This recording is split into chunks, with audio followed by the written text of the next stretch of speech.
Hello everyone. तो जैसे कि आप सबको पता ही है कि 71st बीपीएससी का जो नोटिफिकेशन है वो आउट हो चुका है। तो चलिए इसके बारे में हम डिटेल में बात करते हैं। तो देखिए, सबसे पहली बात तो इस नोटिफिकेशन में जो नंबर ऑफ वैकेंसीज दी है वो 1250 पोस्ट दिए हैं। जो पहले कहा जा रहा था कि 1500 प्लस होंगी, हो सकता है अभी यहाँ पे और वैकेंसीज जोड़ दी जाए, लेकिन फिलहाल जो नंबर यहाँ पे दिया है वो 1250 है। ठीक है। एप्लीकेशन विंडो यानी फॉर्म जो भरने स्टार्ट होंगे वो 2 जून से स्टार्ट होंगे और लास्ट डेट दी गई है 30 जून तक की। ठीक है। अभी ये टेंटेटिव डेट दी गई है, आगे डेट बढ़ेगी या नहीं ये तो जब फॉर्म भरने स्टार्ट होंगे तभी हम लोग को पता चलेगा। अच्छा, ये एक इंटरेस्टिंग बात है कि जो एग्जाम की डेट दी गई है वो 30 अगस्त दी गई है। I think it is because of the elections, है ना। लेकिन अभी ये टेंटेटिव डेट है तो हो सकता है आगे पीछे हो जाए, लेकिन आपको जो अपनी तैयारी है वो अगस्त 30 ही मान के करना है। तो आपको अपनी प्रिपरेशन जो है पूरा डिटर्मिनेशन के साथ, पूरा हार्डवर्क के साथ स्टार्ट कर देनी है, अदरवाइज आप जो है बहुत पीछे रह जाओगे इस रेस में।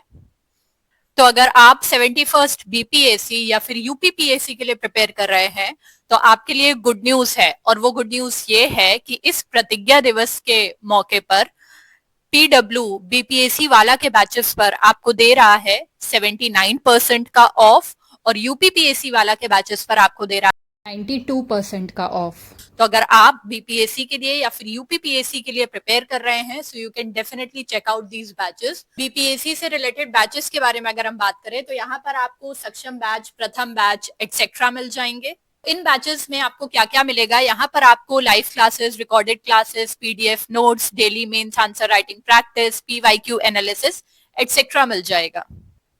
वैसे तो पीडब्ल्यू का नाम जहां पर भी आता है वहां पर बात आ जाती है अफोर्डेबल एजुकेशन की, तो इन बैचेस का प्राइस ऑलरेडी अफोर्डेबल है और अभी प्रतिज्ञा दिवस की वजह से ये आपको और भी ज्यादा डिस्काउंट पे मिल रहे हैं।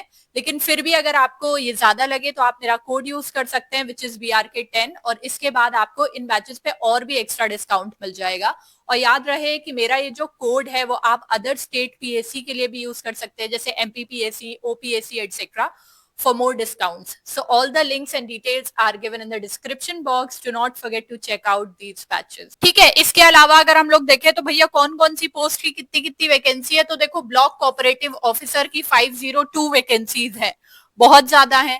ठीक है। Block minority welfare officer 459, senior deputy collector 100, है ना। जो आप लोग एसडीएम वगैरह के लिए करते हो तो उसकी 100 पोस्ट है। जैसे कि पिछला जो अखबारों में भी जो न्यूज चल रही थी वो यही था कि एसडीएम की 100 प्लस सीट्स आएंगी, तो देखो 100 सीट्स यहाँ पर अभी दी गई हैं। अच्छा, डीवाईएसपी की जो पोस्ट है वो कितनी इसमें वैकेंसीज है, कितना क्या है उसके बारे में नहीं दिया गया है, हो सकता है कि आगे नोटिफिकेशन में आए। फाइनेंशियल एडमिनिस्ट्रेटिव ऑफिसर की जो पोस्ट है वो 79 है। रेवेन्यू ऑफिसर जिसे आप आरओ भी बोलते हो 45 पोस्ट है। अच्छा, तो ये जो अलग अलग डिपार्टमेंट की यहाँ पे अलग अलग वैकेंसीज दी गई है, और या फिर ये जो नंबर ऑफ सीट्स यहाँ पे दी गई है, तो मैं आपको बता दूं कि इनके लिए अलग अलग एज क्राइटेरिया भी है। जी हाँ, जैसे कि सीनियर डेप्टी कलेक्टर के लिए जो एज क्राइटेरिया है वो 22 है, तो अगर आप 21 के भी हैं तो यू कैन नॉट अप्लाई।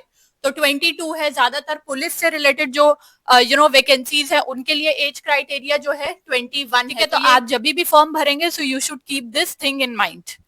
ठीक। नेक्स्ट अगर हम लोग बात करें तो देखिए यहाँ पर एक चीज ये भी दे दी गई है कि भैया जो 71st बीपीएससी है, ठीक है, उसमें अगर आपको भरना है तो आपके पास आपकी जो ग्रेजुएशन की डिग्री है या फिर लास्ट सेमेस्टर की जो मार्कशीट है वो आपके पास होनी चाहिए। यानी कि आपका जो ग्रेजुएशन है वो कंप्लीट होना चाहिए। ऐसा नहीं कि आप अपियरिंग होना चाहिए या लास्ट सेमेस्टर हो जाना चाहिए या चलना चाहिए। तो आपके पास ग्रेजुएशन की डिग्री या फिर डिग्री नहीं मिली है तो आपके पास मार्कशीट होनी चाहिए, क्योंकि आपको इनको प्रोबेबली, है ना, वो डेटा चाहिए होगा लास्ट सेमेस्टर का या फिर लास्ट ईयर का। इसलिए आगे अगर हम लोग बात करें तो देखिए फीस की जो हम लोग बात करें तो फीस का स्ट्रक्चर नॉर्मल ही है। जनरल वालों के लिए 600, ठीक है। SC ST जो बिहार के डोमिसाइल हैं, यानी कि जो बिहार में ही रहते हैं, वो जो SC ST उनके लिए 150, ठीक है। फीमेल जो बिहार में रहती है उनके लिए 150, पीडब्ल्यूडी से रिलेटेड 150, ठीक है। अदर स्टेट के कैंडिडेट्स के लिए भैया 600 है, चाहे आप SC ST हो फीमेल हो मेल हो, तो ये जो रिजर्वेशन है और ये जो डिस्काउंट्स है, ये सिर्फ बिहार के डोमिसाइल के लिए है, ये आपको याद रखना है, जैसे कि हर बार होता है। और दूसरी बात यह है कि मेंस की जो डेट है वो अनाउंस नहीं करी गई है इस नोटिफिकेशन में, प्री की ही डेट अनाउंस करी गई है। ठीक है, तो आज की वीडियो के लिए बस इतना ही था। I will meet you in my next video, till then bye, take care.